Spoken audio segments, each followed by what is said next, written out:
The year is 1850. Somewhere in the American South, before the sun even rises, a world begins to stir. A world hidden behind the grand mansions. A world of chains, courage, and quiet endurance. Enslaved men and women woke before dawn every single day. There was no alarm, no choice. The plantation bell rang, and if you were late, punishment was swift and cruel. This was home, one small room shared by an entire family. No beds for many, just straw on a dirt floor. And yet, within these walls, they built something the slaveholders could never destroy: love. These were called the quarters, rows of tiny cabins where hundreds of enslaved people lived, cramped, cold in winter, sweltering in summer, but community lived here too. Before going to the fields, women cooked whatever rations the plantation owner allowed, usually cornmeal, salt pork, maybe sweet potatoes. It was never enough, but they made it feed a family. Look at these hands. They planted the cotton that built America's wealth. They chopped wood to warm the master's home. And at night, they folded in quiet prayer for a freedom they could not yet touch. The bell. That sound ruled their lives. Ring in the morning, time to work. Ring at midday, a brief rest. Ring at sunset, return to the quarters, every day. 6 days a week, year after year. Children as young as 6 were put to work. Not in school, but in fields, picking cotton until their small fingers bled. Childhood, in the world of slavery, was often stolen before it began. While the enslaved began their brutal day, the overseer tallied their numbers in a ledger, not as people, but as property, assigned a value in dollars. That was the dehumanizing reality of 1850. And so the day began. The fields stretched as far as the eye could see, and so did the labor. Grueling, relentless, and unpaid. This was the engine that fueled the American South. Picking cotton was painful work. The dried bolls had sharp points that cut fingers open. Enslaved people were expected to pick hundreds of pounds per day, and those who fell short faced the whip. The overseer watched from horseback, always watching. The threat of violence hung in the air like the summer heat. Silence and obedience were survival strategies. Every movement was calculated. Not all enslaved people worked cotton. In the low country of South Carolina, rice was king. Workers stood in knee-deep swamp water for hours, planting and harvesting in suffocating heat and disease-ridden mud. In Virginia and North Carolina, tobacco ruled the fields. Enslaved workers tended every leaf by hand, checking for pests, cutting, hanging, curing. It was detailed, back-breaking work from sunrise to sunset. She did not look broken. She looked determined. Enslaved women did the same brutal field work as men, then went home to cook, care for children, and somehow find strength to do it all again tomorrow. Louisiana sugar plantations were among the most brutal. Cutting cane was exhausting, dangerous work. The boiling season lasted day and night without rest. Mortality rates on sugar plantations were heartbreakingly high. When the picking was done, the work continued.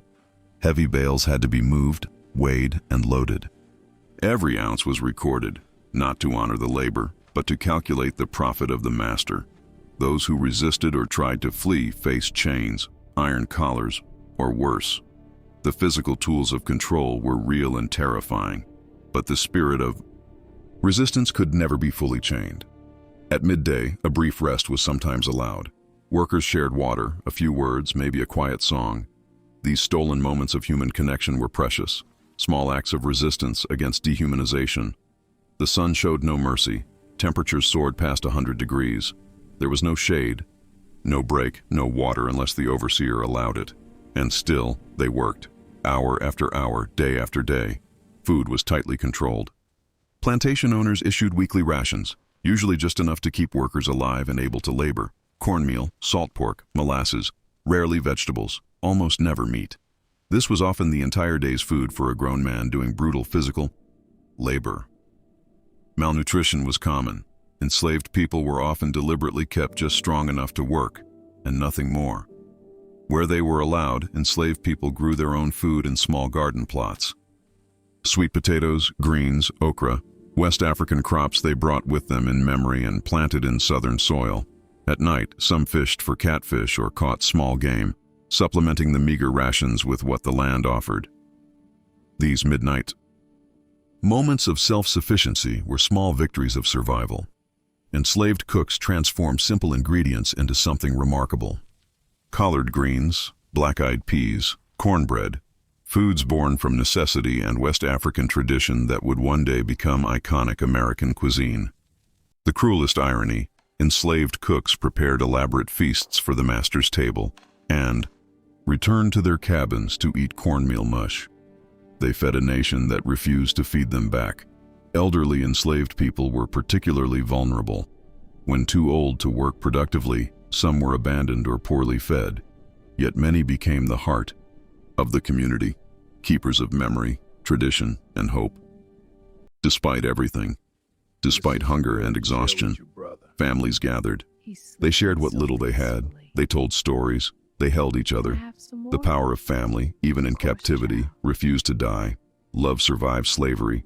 Enslaved people fell in love, built families, celebrated births, but every joy came shadowed by terror, because at any moment, a family could be torn apart by a sale. The slave auction, perhaps the most devastating weapon of the institution. Families were separated without warning, husbands from wives, mothers from children. A single auction could destroy a family forever.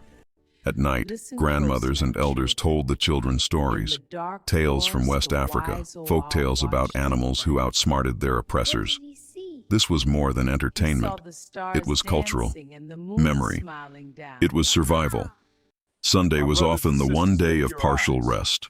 Enslaved people gathered to worship, blending Christian faith with West African spiritual traditions into something uniquely powerful. Music and prayer became weapons against despair. Music was life. Enslaved people sang in the fields, not for the master's pleasure, but for their own survival. Work songs set the rhythm of labor. Spirituals carried coded messages. Music was the language of freedom. In most southern states, it was illegal to teach enslaved people to read.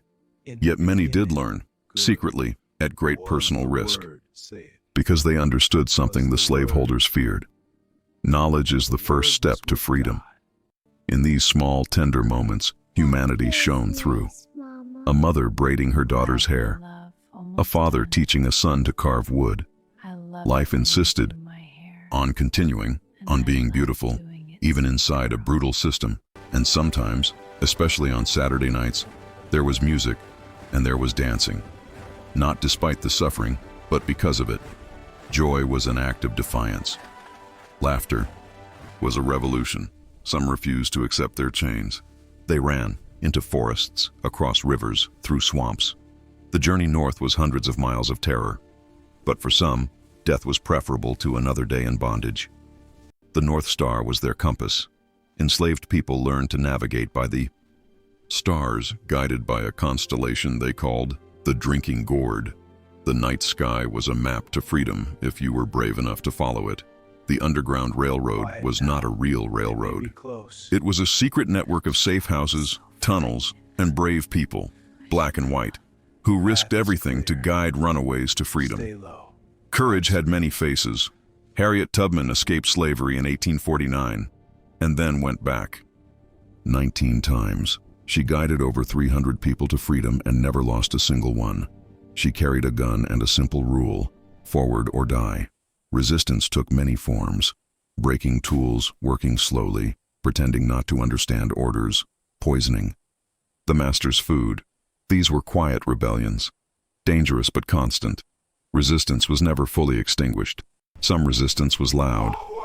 Nat Turner's Rebellion of 1831 sent shockwaves through the South. Slaveholders lived in fear of uprisings. That fear drove even harsher laws, but it also proved something. The enslaved were never truly docile. The Fugitive Slave Act of 1850 was a crushing blow. Even enslaved people who had escaped to free states could be captured and returned. Free black communities in the North lived in terror. Freedom was never truly safe, and some made it. Exhausted, frostbitten, terrified, they crossed into free territory and collapsed with relief. But the trauma didn't end at the border. Freedom had to be rebuilt from nothing, in a land that still didn't fully welcome them. Enslaved people brought their culture with them across the Middle Passage. West African weaving, pottery, music, and cooking traditions survived and transformed into something distinctly new. The roots of African American culture. Art was made in stolen moments. Wood carvings, quilts, baskets, each one carried cultural memory across generations. And quilts, historians believe, may have carried hidden escape maps along the Underground Railroad. Every quilt told a story. The patterns, bear's paw, flying geese, the North Star, may have been a secret language of escape routes and safe houses, a coded map, stitched in thread, hidden in plain sight. Faith was the foundation. Hush harbor meetings, secret. Gatherings in the woods or swamps gave enslaved people a space to pray freely, speak freely, and dream freely. The church, even hidden, was unbreakable. Literacy was outlawed, but desired desperately. Those who learned to read did so at incredible risk and shared that knowledge quietly. Frederick Douglass taught himself, then others. He later wrote that literacy was the path from slavery to freedom. Look into his eyes. He has survived things no person should endure. He has buried friends and family. He has been beaten, starved, humiliated. And yet here he sits, with dignity that no chain was ever strong enough to take away. Children played, even here, even now. They played games, told jokes, learned to love, because childhood demands expression even when the world denies it. Their laughter was perhaps the most radical thing of all. Healing knowledge was passed down through generations. Enslaved healers, especially women, used roots, herbs, and African medicinal traditions to care for their communities. They were doctors in a world that gave them nothing. Millions crossed this land in chains. Their stories are not fully told. Their names were erased from history. But their blood is in this soil. Their hands built these cities. Their songs became America's music. Historians estimate that 12.5 million Africans were brought to the Americas in chains. Of those, nearly 400,000 came to the United States. Each line on this manifest was a stolen life, a severed connection, a destroyed world. Hope was not lost.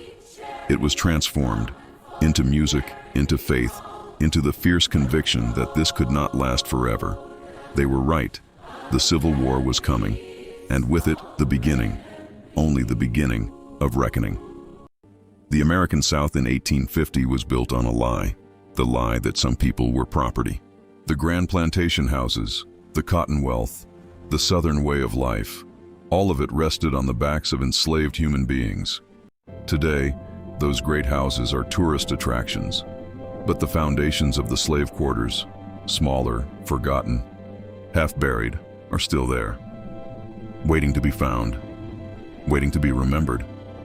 The people who endured slavery were not victims, they were survivors. And their descendants, doctors, teachers, artists, leaders, carry that survival in their blood. The strength of the ancestors lives on, every name we don't know, every story that was never told, every child who never got to grow up free.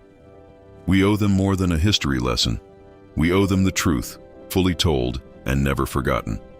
The sun rose then, just as it rises today. And the question we are left with is this: do we truly understand what was built here and what it cost? Tell us in the comments, what story from this video moved you most and why?